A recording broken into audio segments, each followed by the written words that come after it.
한 절, 여러분이 한 절 교독하여 하나님께 올려드립니다. 25장 1절부터 34절까지. 아브라함이 후처를 맞이하였으니 그의 이름은 그두라라. 그가 시므란과 욕산과 무단과 미디안과 이스박과 수아를 낳고 욕사는 스바와 드단을 낳았으며 드단의 자손은 아수르 족속과 르두시 족속과 룸미 족속이며 미디안의 아들은 에바와 에벨과 하녹과 아비다와 엘다아이니 다 그두라의 자손이었더라. 아브라함이 이삭에게 자기의 모든 소유를 주었고 자기 서자들에게도 재산을 주어 자기 생전에 그들로 하여금 자기 아들 이삭을 떠나 동방 곧 동쪽 땅으로 가게 하였더라. 아브라함의 향년이 175세라. 그의 나이가 높고 늙어서 기운이 다하여 죽어 자기 열조에게로 돌아가매 그의 아들들인 이삭과 이스마엘이 그를 마므레 앞 헷 족속 소할의 아들 에브론의 밭에 있는 막벨라 굴에 장사하였으니 이것은 아브라함이 해족 속에게서 산 밭이라. 아브라함과 그의 아내 사라가 거기 장사되니라. 아브라함이 죽은 후에 하나님이 그의 아들 이삭에게 복을 주셨고 이삭은 부엘라 헤로이 근처에 거주하였더라.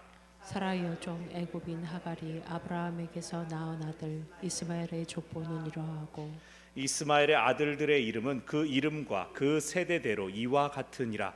이스마엘의 장자는 느바요시요 그 다음은 게달과 앗부엘과 밉삼과 미스마와 두마와 마사와 하닷과 데마와 여둘과 나비스와 게드마니 이들은 이스마엘의 아들들이요 그 촌과 부락대로 된 이름이며 그 족속대로는 12 지도자들이었더라. 이스마엘은 향년이 137세에 기운이 다하여 죽어 자기 백성에게로 돌아갔고 그 자손들은 하윌라에서부터 아수르로 통하는 애굽 앞 술까지 이르러 그 모든 형제의 맞은편에 거주하였더라. 아브라함의 아들 이삭의 족보는 이러하니라. 아브라함이 이삭을 낳았고 이삭은 40세에 리브가를 맞이하여 아내를 삼았으니 리브가는 밧단 아람의 아람 족속 중 부두엘의 딸이요 아람 족속 중 라반의 누이였더라. 이삭이 그의 아내가 임신하지 못함으로 그를 위하여 여호와께 간구하매 여호와께서 그의 간구를 들으셨으므로 그의 아내 리브가가 임신하였더니 그 아들들이 그의 태 속에서 서로 싸우는지라. 그가 이르되 이럴 경우에는 내가 어찌할꼬 하고 가서 여호와께 묻자온대. 여호와께서 그에게 이르시되 두 국민이 네 태중에 있구나. 두 민족이 네 복중에서부터 나누이리라. 이 족속이 저 족속보다 강하겠고 큰 자가 어린 자를 섬기리라 하셨더라. 그 해상 계한이 찬즉 때에 땅두가 있었는데 먼저 나온 자는 붉고 전신이 털옷 같아서 이름을 에서라 하였고 후에 나오는 손에서 아곱의 줄 잡았으므로 그 이름을 야곱이라 하였으며 리브가가 그들을 낳을 때에 이삭이 60세였더라. 그 아이들이 장성함에 에서는 익숙한 사냥꾼이었으므로 들 사람이 되고 야곱은 조용한 사람이었으므로 장막에 거주하니 이삭은 에서가 사냥한 고기를 좋아하므로 그를 사랑하고 리브가는 야곱을 사랑하였더라. 야곱이 죽을 쑤었더니 에서가 들에서 돌아와서 심히 피곤하여 야곱에게 이르되 내가 피곤하니 그 붉은 것을 내가 먹게 하라 한지라. 그러므로 에서의 별명은 에돔이더라. 야곱이 이르되 형의 장자의 명분을 오늘 내게 팔라. 에서가 이르되 내가 죽게 되었으니 이 장자의 명분이 내게 무엇이 유익이뇨. 야곱이 이르되 오늘 내게 맹세하라. 에서가 맹세하고 장자의 명분을 야곱에게 판지라. 야곱이 떡과 팥죽을 에서에게 주매 에서가 먹으며 마시고 일어나 갔으니 에서가 장자의 명분을 가볍게 여김이었더라. 아멘. 우리가 석 달 동안 아브라함 이야기를 살펴봤습니다. 그만큼 그의 비중이 크고 창세기 성경 역사에 아주 위대한 족적을 남겼습니다. 이제 아브라함이 죽고 그 아들 이삭이 후계자가 됩니다. 이삭은 어떤 인물입니까? 이전에 우리가 살펴봤던 이삭은 아브라함에게 하나님께서 약속해 주셨던 자손입니다. 불임인 부부에게 하나님께서 먼저 약속을 주셨습니다. 그리고 그 약속이 금방 이루어졌습니까? 아주 수십 년의 세월이 흘러서 이루어졌습니다. 마침내 아들을 주셨는데 하나님 또 어떻게 하셨습니까? 그 아들 내게 번제로 바쳐라 라는 시험이 있었습니다. 이삭은 늙음하게 얻은 늦둥이니까 부모님께 아주 많은 사랑을 받았을 것이고, 그래서인지는 모르겠지만 학자들은 이삭의 성격을 응석바지 마마보이까지는 아니라 해도 이삭이 소극적이고 아주 순응적인 인물이었을 것이다. 아브라함처럼 때로는 도시국가 연합에 맞서 싸우거나 아무것도 없는 광야로 훌쩍 떠나는 담대함을 가진 인물은 아니었을 것이다 라고 봅니다. 실제로 창세기에서 이삭의 이야기가 짧게 다뤄집니다. 이는 그의 삶에 역경이나 고난이 많지 않고 평안하고 안정적이었다라는 뜻입니다. 오늘 본문에서도 이제 후계자인 이삭의 이야기가 많아져야 되는데 이삭은 잠깐 나오고 오히려 그의 두 아들 에서와 야곱의 이야기가 더 길게 다루어집니다.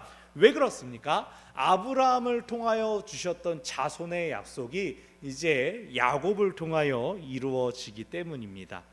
하나님께서 대를 이어 복 주시고 또 번성케 하시는 이야기들을 살펴보면서 우리에게도 복 주시고 기도에 응답하시는 하나님을 만나는 은혜가 있기를 바랍니다. 오늘 25장은 크게 4개의 단락으로 나눌 수가 있습니다. 아브라함의 죽음, 이스마엘의 족보, 에서와 야곱의 출생, 그리고 장자권을 매매하는 이야기입니다. 지난주에 말씀드렸던 것처럼 아브라함의 죽음이 오늘 25장에 등장하긴 하지만 아브라함은 리브가가 이삭에게로 오기 전에 사망했을 것으로 추정합니다. 물론 7절을 보면 아브라함의 향년이 175세였다라는 기록이 나오고 있습니다. 그렇다면 아브라함은 지난주에 말씀드린 것처럼 에서와 야곱이 태어나는 것까지 다 볼 수가 있습니다. 그러나 고대 근동 사회에서 선대 족장이 죽기 전에 다음 족장이 대를 잇는 것은 별로 없는 경우입니다. 그렇기 때문에 아브라함은 아마 여기 나와 있는 175세보다 이른 나이에 세상을 떠났을 것으로 추정합니다. 그럼 왜 175세냐? 아브라함이 몇 살 때 부름받았는지 기억나십니까? 그렇습니다. 아브라함이 75세 때 부름을 받았고 가나안에서 얼마 동안 살았다? 완전수인 10년을 10번 보내는 동안 가나안 약속의 땅에서 하나님과 살았다라는 걸 강조하는 표현입니다. 그러니까 아브라함은 하나님께서 부르신 그때부터 충만한 하나님의 인도하심과 임재 가운데 살았다를 보여주는 숫자가 175세입니다. 아브라함이 충만하고 복받은 삶을 살았다라고 정리해 주는 것이 오늘 1절부터 4절에 나오는 후처 그두라를 통하여 낳은 자녀들의 이름입니다. 하갈이 원래 첫 번째 첩이었죠. 그 외에 또 갑자기 첩이 왜 등장했는지 우리가 알 수 없지만 잘 아는 칼뱅을 비롯한 성서 주석가들은 아마 사라가 죽기 전에 또 다른 첩들을 이미 드렸을 것이다 라고 그렇게 생각을 합니다. 하갈을 쫓아낸 다음에 하갈은 너무 버르장머리가 없으니까 좀 말 잘 듣는 첩을 드려라 라고 했을 수도 있다. 어떤 학자들은 하갈과 비슷한 시기에 소위 죄송합니다, 분산 투자와 같은 개념으로 아브라함이 무슨 문제가 있을지 모르니까 또 첩 하나만 의지할 수는 없으니까 약속이 있으니까 여러 첩을 드렸을 것이다 라고 보는 견해들도 있습니다. 아브라함과 사라가 그만큼 하나님의 약속이 이루어지는 것에 관심을 가졌다는 반증이 됩니다. 하지만 실제로는 어쨌는지는 모르죠. 다만 이 아브라함이 죽는 때에 이 그드라와 그가 낳은 자녀들이 언급되는 것을 통해 이 다른 자녀들이 이삭을 통해 하나님의 약속이 이루어지는 것을 방해하지 않도록 떼어놓습니다. 만약 그렇다면 아브라함은 그의 생전에 열국의 아비, 여러 나라의 아버지라는 그 하나님이 새로 주신 이름의 뜻이 성취된 걸 보았죠. 다만 또 사라는 사라대로 더 마음앓이를 하는 시간들이 있었을 겁니다. 이삭이 낳기 전까지 후처들이 계속 자녀를 낳을 때요. 5절을 보면 아브라함이 이삭에게 자기 모든 소유를 주었다. 즉 이삭이 정통 후계자이다 라고 나옵니다. 6절 서자들에게는 재산 일부를 주고 자기가 살아있는 동안, 아브라함이 살아있는 동안 서열 정리를 하고 그 서자들은 동방으로 분리시켜 보냈습니다. 무슨 뜻입니까? 약속의 자손 후계자는 이삭이다 라고 못을 받고 더 이상 이삭을 침범하지 못하도록 떼어놓은 것입니다. 동방에 정착한 그들은, 이 서자들은 수백 년 후에 이스라엘의 가나안 입성을 방해하는 이민족들로 등장합니다. 그들이 원래는 한 형제였다라는 것을 여기서 보여주면서, 또 한편으로 우리가 출애굽기 살펴보지 않았습니까? 민수기 살펴보면서 가데스 바네아에서 이스라엘이 하나님을 신뢰해서 곧바로 가나안 땅으로 올라갔더라면 광야에서 불필요하게 방황하면서 자신의 형제들과 충돌할 필요가 없었다는 것을 생각하게 합니다. 그러니 말씀에 즉각적으로 순종하는 길이 가장 피해가 적은 길입니다. 말씀에 순종하는 건 나를 손해보게 해, 나를 힘들게 해, 다치게 해, 아쉽게 해 라는 생각으로 우리가 쉽게 순종하지 못하고 주저하지만, 당장 이해가 안 되고 말이 안 되는 것 같아도 하나님께서 보여주시는 길이야말로 가장 좋은 길임을 기억하시기 바랍니다. 9절 보면 이제 아브라함이 죽고 사라와 함께 막벨라 굴에 장사됩니다. 이스마엘도 그 장례에 참석했습니다. 이삭과 형제의 연이 계속해서 이어지고 있죠. 11절 아브라함이 죽은 후에 아브라함에게 하셨던 것처럼 이삭에게도 하나님께서 복을 주셨습니다. 그리고 이삭은 자신이 거주하던 브엘라헤로이 근처에 계속 거주합니다. 두 번째 단락 12절부터 18절까지 이스마엘 후손들의 족보입니다. 이름들은 괜찮고 16절을 보면 끝에 그 족속대로 12 지도자들이었더라 라고 하여서 야곱의 12 아들들처럼 이스마엘의 아들들이 12 지도자들, 12 종족을 이루었다 라고 17장에서 하나님께서 이미 약속하셨던 그 말씀이 성취되었습니다. 18절 이스마엘의 자녀들은 하윌라에서부터 아수르로 통하는 애굽 앞 술까지 이르렀다. 그쪽에 흩어져 살았다. 그러니까 그드라의 후손들은, 앞에 나왔던 그드라의 후손들은 요단 동편 땅 사막 지역으로, 또 이스마엘의 자손들은 유다 남쪽부터 애굽에 이르는 그 사막에 흩어져서 정착했습니다. 이들이 모두 오늘날 우리가 아랍인이라고 부르는 사람들입니다. 오늘날까지 이스라엘 땅이 얼마나 많은 분쟁과 갈등에 노출되어 있습니까? 전쟁도 일어나지 않았습니까? 오늘 말씀은 그들이 모두 한 뿌리에서 나왔다, 한 형제였다라는 것을 보여줍니다. 하나님께서는 아브라함에게 주신 약속을 신실하게 지켜주셔서 그로부터 여러 나라들이 일어나게 하셨습니다. 이러한 서자들의 이야기는, 그렇다면 서자들의 이야기를 봤을 때 아이들이 큰 민족을 이루었구나라를 볼 때, 그럼 이제 정통 후계자인 이삭에게는 하나님께서 얼마나 더 큰 복을 주셨을까? 우리가 그것을 기대하면서 다음 이야기를 보게 됩니다. 그런데 오늘 본문에 이어지는 또 다른 이야기는 또 다른 형제 갈등의 이야기입니다. 에서와 야곱이죠. 이 쌍둥이의 임신과 출산 과정에서 이삭이 어떠한 사람인지 살짝 보입니다. 21절 리브가가 임신하지 못했습니다. 마치 사라처럼 이삭이 그녀를 위해 간구했답니다. 그랬더니 하나님께서 그 기도를 들어주사 무려 쌍둥이를 주셨는데, 꽃배기로 주셨는데, 먼저 26절 끝을 보면 아이들이 태어날 때 이삭의 나이가 60세였다고 합니다. 이삭이 몇 살 때 결혼했는지 기억나세요? 네, 여기도 나오죠. 40세에 결혼했습니다. 기도해서 응답을 받았는데 얼마나 걸렸어요? 20년이 걸린 거예요. 결혼해서 20년이 걸린 거예요. 몇 년 때부터 정신 차리고 기도했는지는 알 수 없지만 꽤 오랜 시간이 걸린 거죠. 어쨌든 성경은 이거 이삭이 기도해서 하나님께서 들어주셨다라고 이야기합니다. 앞에서 말씀드렸지만 이삭은 순응하는 사람입니다. 잘 따라가는 사람입니다. 그런 그가 이 오늘 본문에서는 리브가를 위하여 기도할 때에는 적극적으로 하나님께 기도했습니다. 하나님 자녀를 주십시오. 임신하게 하여 주십시오.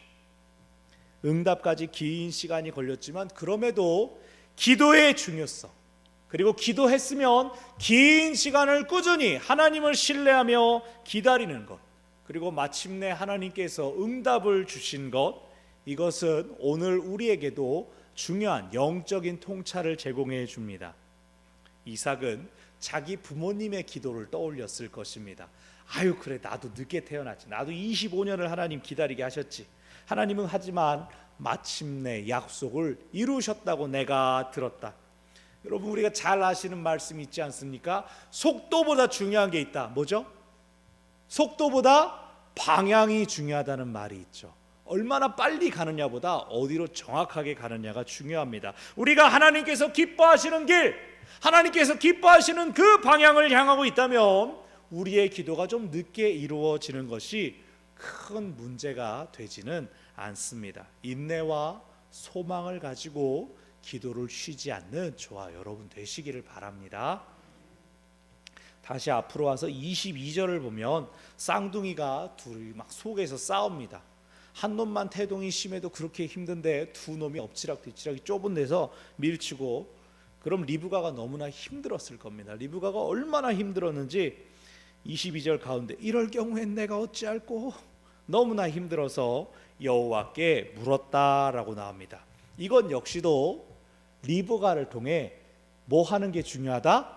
기도하는 게 중요하다라고 강조되는 겁니다. 아 어떡하냐, 너무 힘들다, 이 정도가 아니라 기다렸던 그 임신 이제는 했는데 이게 너무 힘드니까 이게 맞는 건가? 화장실 뺀가? 아이들 뺀가? 이게 맞는가? 이게 하나님 복 주신 거 맞는가?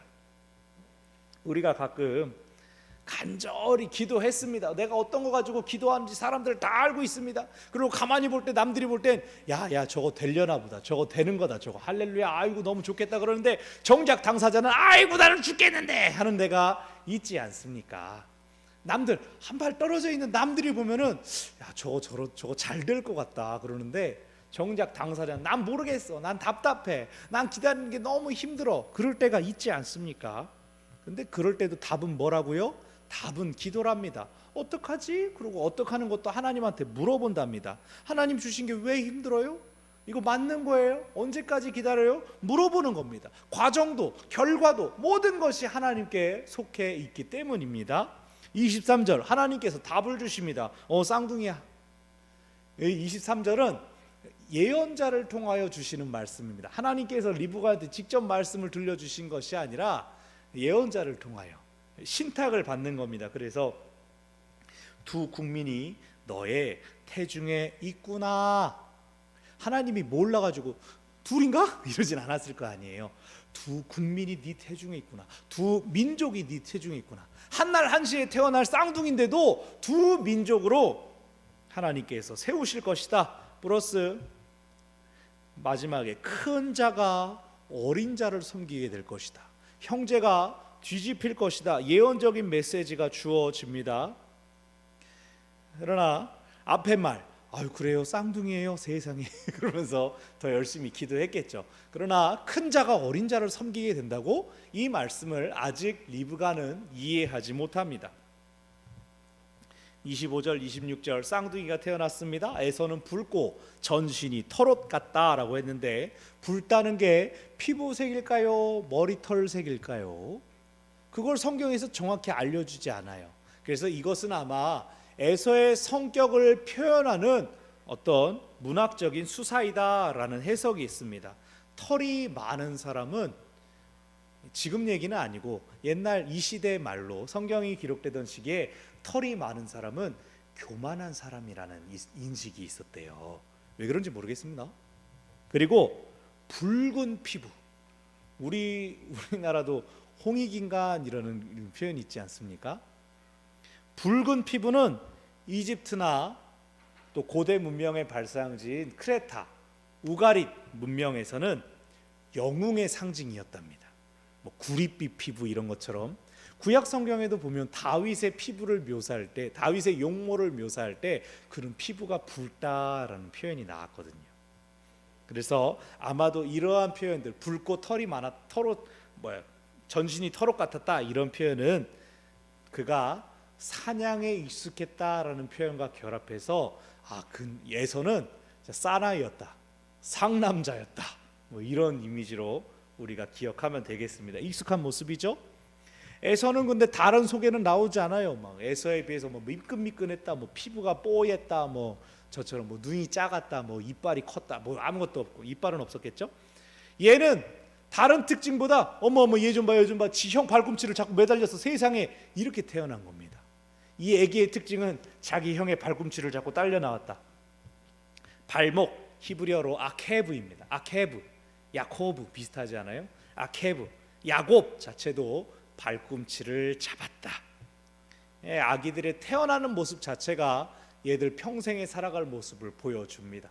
투쟁의 역사가 이제 엄마 배 밖에서 시작되었습니다. 오늘 마지막 단락이 이제 그 이야기입니다. 27절 에서와 야곱이 전혀 다르게 성장하는데 야곱은 조용한 사람이었다라고 나옵니다. 이 조용한 사람이 야곱은 말이 없었다 이 뜻이 아닙니다. 히브리어로는 탐이라고 하는데 원래 뜻은 완전한 사람입니다. 도덕적인 사람입니다. 야곱은 밑도 끝도 없이 도덕적인 사람이라고, 완전한 사람이라고 성경에서 소개하고 있는 겁니다. 우리 성경에서 번역하면서 이게 그냥 갑자기 완전한 놈이 아닌데 뭐지 싶어서 아마 조용했던 성품에 대한 것이 아닐까, 에서와 상대적인 어떤 것을 다룬 것이 아닐까.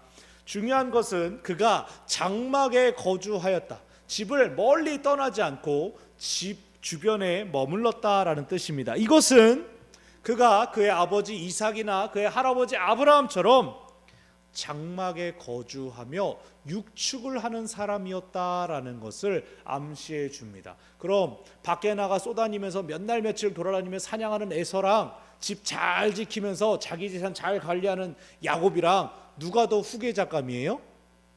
야곱이라는 걸 지금 은연중에 성경 기자가 적어주고 있는 거예요. 그러면서도 28절 보니까 이삭은 에서를, 리브가는 야곱을 사랑했다.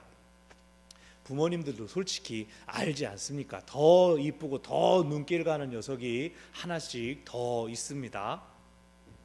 하지만 이 에서와 야곱에서 보이듯 형제 관계를 건강하지 않게 만든다는 거죠.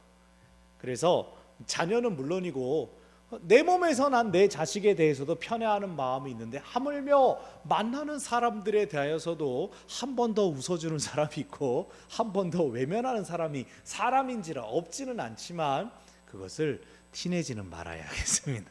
연습하고 훈련하고 하나님의 형상을 우리가 그 안에서 보는 것이 훈련되어야 되겠습니다. 마지막 일화는 에서가 이제 사냥하고 배고파 죽겠는 가운데 돌아왔습니다. 근데 야곱이 거기서 쓱쓱 죽을 끓이고 있었습니다.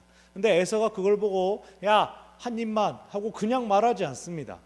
우리나라의 흔한 형제들이라면 일단 숟가락 푹 담그고 막 애틋해 이러면서 할 텐데 에서가 허락을 구합니다. 쌍둥이라도 허락을 구하는 걸 볼 때 야곱은 지금 일부러 에서가 돌아올 때 맞춰가지고 요리를 시작한 겁니다. 잘 봐라. 그러면서 고고하게 배고픈 에서가 돌아올 걸 보고 준비한 것이죠. 30절 저 붉은 거 내가 먹게 해주라. 붉은 거 한 입 줘라. 에서가 지금 보니까 뭔가를 끓이고 있는데 뭔지 모르니까 어머 저 빨간 거 되게 맛있어 보인다 막 이러면서 얘기한 거예요. 밑에 나오죠. 에돔, 별명이 에돔이 되었다. 25절에서 그가 붉었다라는 표현과 함께 여기서도 빨간 거 먹게 해줘라 라고 해서 그의 이름과 별명이 에서 에돔, 나중에 이스라엘과 오래가는 앙숙이 되는 에돔이 바로 에서의 후예들이죠. 자, 들에서 사냥을 마치고 피곤하여 돌아온 에서 앞에 음식 차려놓고 유혹하는 겁니다. 그러면서 딜을 합니다. 이거 다 먹어. 대신 형이라고 불러라. 이렇게 장자권 내놔라 라고 딜을 칩니다. 근데 장자권은 태어날 때부터 정해지는 겁니다. 오늘 성경에서 에서가 먼저 태어나지 않았습니까? 에서가 형입니다. 그 장자권은 거래의 대상이 되는 것도 아니며 형제들 간에 야 네가 해라 내가 할래 이렇게 할 수 있는 것이 아닙니다. 하지만 이런 경우는 있습니다. 더 높은 권위에 의해서 너가 장자 역할을 못하겠다, 네가 장자를 해라라고 부모나 더 높은 권위가 옮길 수 있습니다. 그런 사례가 있습니다. 누구죠? 야곱의 12아들들 중에 루벤이 장자의 구실을 제대로 하지 못해서 장자권을 빼앗기게 되지 않습니까? 그러나 그건 나중의 이야기고, 지금 여기서 몇 살인지는 모르겠지만 아직 출가도 하지 않은 젊은 친구들이 야곱이 장자권을 집착합니다. 이것을 선해해서 좋게 해석해서 장자권을 통해 아버지께 더 많은 상속을 받기를 원한다. 그가 가문을 잇고자 하는, 약속의 가문을 잇고자 하는 열망이 크다라고 말하지만 아직 야곱은 하나님을 경험하지 못했습니다. 직접 하나님을 만나지 못했습니다. 지금 야곱이 장자권을 탐내는 건 그냥 순전히 그의 욕심입니다. 욕심. 실제가 에서가 넘긴다고 해서 넘겨지는 것도 아닌데 그걸 에서를 붙잡고 이야기를 하니까 에서는 배고파서 그냥 그래 형 줘, 야곱 형 나 먹게 해줘. 33절 야곱이 맹세해 도장 찍어 집요하게 요구합니다. 그리고 에서가 맹세하고 야곱에게 장자권을 팔았습니다. 자, 여기 33절 끝에를 잘 보십시오. 에서가 맹세하고 장자의 명분을 야곱에게 팔았다. 야곱이 떡과 팥죽을 에서에게 주었다. 한쪽에서 팔았다, 근데 야곱이 샀다라고 받아들이는 것이 아니라 야곱은 팥죽을 줬다라고 나옵니다. 여기 원래 야곱이 죽을 끓이고 있었다라고 나오고 에돔이 그걸 보고 그 붉은 거 먹게 해줘라라고 하지 않았습니까? 이것은 뭘 의미하냐면 사냥꾼들이 몸을 보양하기 위해서 먹는 고기 스프를 이야기합니다. 고기를 넣고 빨갛게 끓여서 그렇게 먹는 그건 줄 알았습니다, 에서는. 근데 가까이 와가지고 자, 붉은 건 여기 있습니다, 짜잔 했더니 팥죽이 나온 겁니다.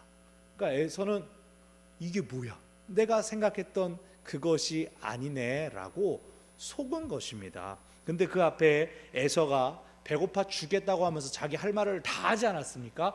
붉은 것 줘, 아유 뭐 장자권이 뭔 상관이냐 그러면서 수다스러웠던 그 에서가 팥죽이야? 그러면서 먹은 다음에 34절에 한마디도 하지 않습니다. 배불렀다, 그래 장자권 네 거다, 아무 말도 하지 않고 그저 행동으로 나옵니다. 에서가 먹으며 마시고 일어나 갔다. 그저 성경 기자는 에서는 장자의 명분을 가볍게 여겼다라고만 합니다. 야곱은 모든 것을 계산하고 치밀하게 자기가 원하는 것을 얻어냈죠. 자, 아브라함은 무엇이든 하나님께 여쭙고 하나님께서 그래라 하면 그냥 순종하지 않았습니까? 하갈을 쫓아낼 때도 그랬고, 그 모든 것들에 대해서 아브라함에게 보였던 단 한 가지 개인적인 욕망이 있었습니다. 아브라함은 다른 사람들이 자기를 해치는 걸 너무나 무서워했습니다. 이방 땅으로 갈 때 그래서 사라한테 그러지 않습니까? 이제 여보라고 하지 말고 오빠라고 하는 거야, 오빠 해봐 그러면서 2번이나 그 일이 반복되지 않았습니까? 그것 외에는 아브라함은 내가 정말 이거 하고 싶어 라고 행동하는 거 하나도 없었습니다. 무슨 첩 들인 것까지 자기 아내가 허락해 주는 거 따라가지 않았습니까? 이삭 더 살펴보겠지만 이삭은 하나님에게만 순응하는 것이 아니라 주변 환경에도 그냥 이끌려갔습니다. 자기를 드러내지도 않고 자기의 어떤 야망을 실현시키려는 모습도 없었습니다. 대신 오늘 본문에 보였던 이삭의 모습은 어떤 사람이었습니까? 그는 기도하는 사람으로 오늘 본문 가운데 나타났습니다. 그리고 기다리는 사람이었습니다. 결혼 후 20년을 기다려서 응답을 받는데 태어난 아이들 쌍둥이를 임신했는데 걔들이 엄마 뱃속에서부터 싸웁니다. 야곱은 외적인 모습으로 이미 상속을 받을 만한 자격이 있음을 보여주었으면서도 더 갖고 싶어서 술수를 부리고 있습니다. 사기를 칩니다. 그는 더 가지려고 하다가 결국 바닥까지 떨어지지 않습니까? 형에게 죽을 뻔한 위험 속에서 집을 떠나 도망가지 않습니까? 사랑하는 엄마를 마지막으로 보고 떠나가지 않습니까? 그 가운데에서 하나님을 만나게 됩니다. 나중에 보게 되겠죠. 우리는 오늘 말씀 가운데에서 신실하신 하나님의 약속을 봅니다. 아브라함의 서자들을 통해서도, 이스마엘을 통해서도, 인간적인 생각과 방법들로 인해 태어난 그 자손들을 통해서도 약속하신 복을 이루신 하나님을 봅니다. 물론 그렇다고 해서 우리가 아무렇게나 대충 한다고 하나님이 다 들어주시는 것, 또 그것은 아닙니다. 우리의 실수, 우리의 연약함, 우리의 부족함에도 불구하고 하나님은 우리에게 복 주시기로 약속하셨으면 결코 그것을 돌이키지 않으신다는 것입니다. 하나님은 절대 포기하지 않으십니다. 하나님께서 우리에게 주시는 것, 우리를 위하여 베풀어 주시는 것은 곧 하나님의 이름을 위한 것이기 때문입니다. 이것이 우리를 위로하며 우리에게 소망을 줍니다. 말씀을 정리합니다. 찬양팀 앞으로 나와 주십시오. 하나님의 선한, 그 선하신 약속을 이루시기까지 우리가 해야 될 것이 무엇일까요? 이삭이 보여주었습니다. 기도하는 겁니다.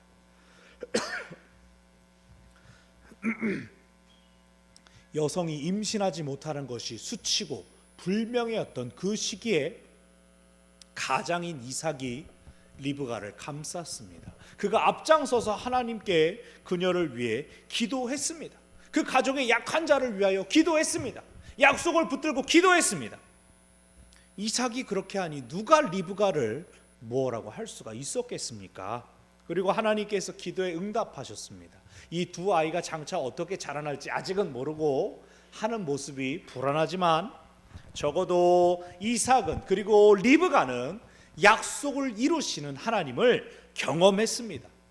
우리가 이삭처럼 모든 것을 가지고 있지 않아도 적어도 우리도 이삭처럼 기도할 수 있습니다.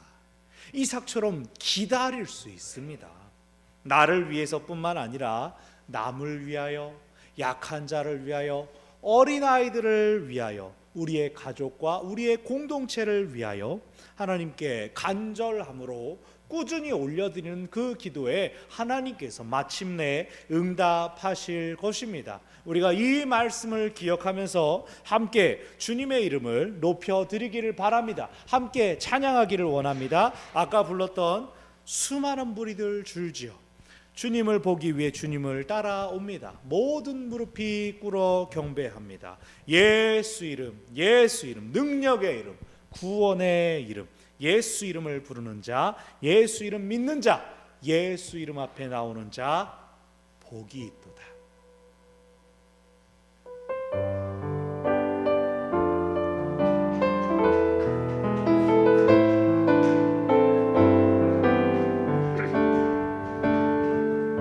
수많은 무리들 줄지어 수많은 무리들 줄지어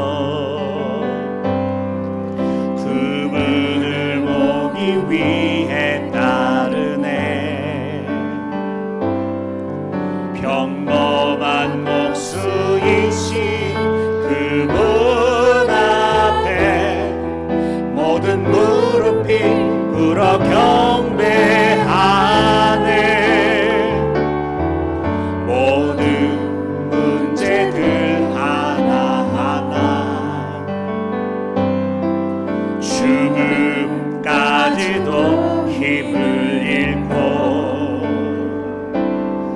생명의 근원 되신 예수 이름 앞에 모든 권세들 굴복하네. 예수 이름 높이세, 예수 이름 높이세. 능력의 그 이름, 예수 이름 높이세. 구원의 그 이름, 예수 이름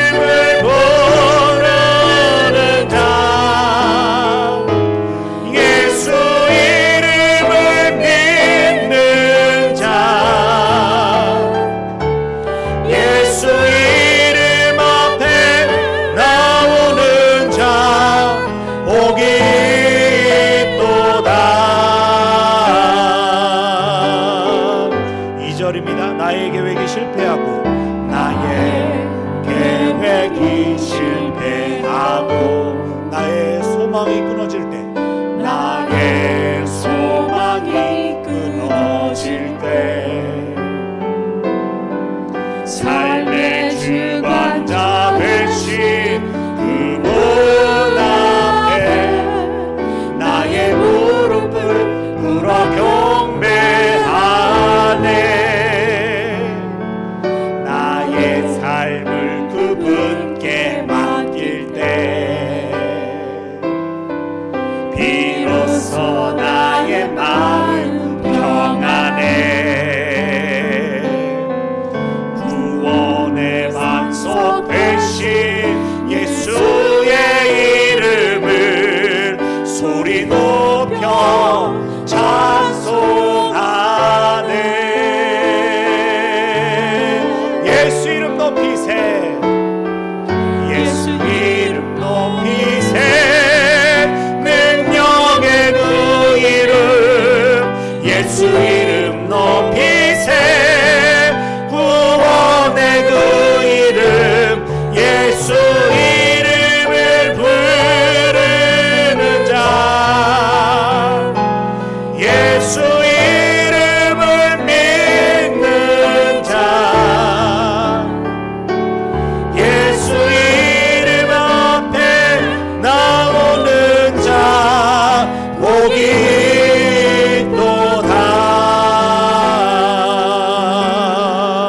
주님 능력의 이름 구원의 이름 주님의 이름을 부르는 자 주님의 이름을 믿는 자 주님의 이름 앞에 나오는 자 저희가 여기에 있사오니 복을 허락하여 주시옵소서. 은혜 베풀어 주시옵소서. 말씀을 기억하면서 우리로 기도하는 자 되게 하여 주시옵소서. 기다리는 자 되게 하여 주시옵소서. 믿음을 주시옵소서. 응답을 허락하여 주시옵소서. 주여 한번 무릎 함께 기도합니다. 주여 우리가 주의 이름 부릅니다. 능력의 이름 구원의 이름 예수 이름 예수 이름 부르며 그 이름 의지하여 우리에게 선한 뜻 선한 계획 이루실 주님을 바라보니 주여 우리 기도 가운데 응답하소서. 우리 기도 가운데 일하소서. 주여 주님께 아뢰는 것 주의 이름으로 구한 것 받은 줄로 믿고 주님의 일하심을 기다릴 수 있는 그 믿음으로 우리 가운데 일하소서. 그 믿음으로 우리 가운데 임하소서.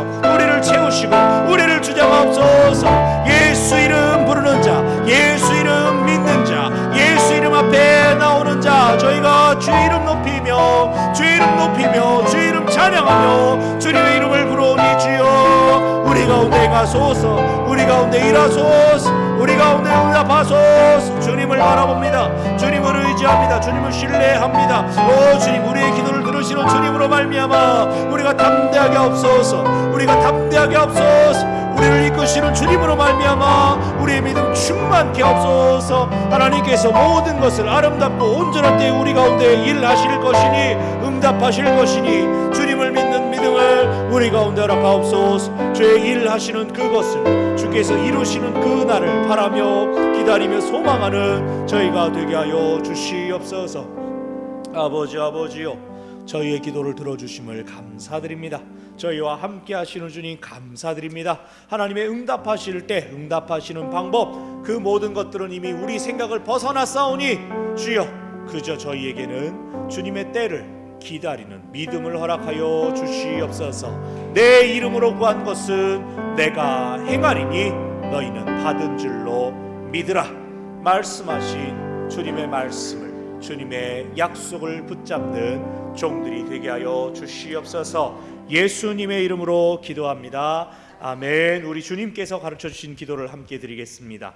하늘에 계신 우리 아버지, 아버지의 이름을 거룩하게 하시며 아버지의 나라가 오게 하시며 아버지의 뜻이 하늘에서와 같이 땅에서도 이루어지게 하소서. 오늘 우리에게 일용할 양식을 주시고 우리가 우리에게 잘못한 사람을 용서하여 준 것 같이 우리 죄를 용서하여 주시고 우리를 시험에 빠지지 않게 하시고 악에서 구하소서. 나라와 권능과 영광이 영원히 아버지의 것입니다. 아멘.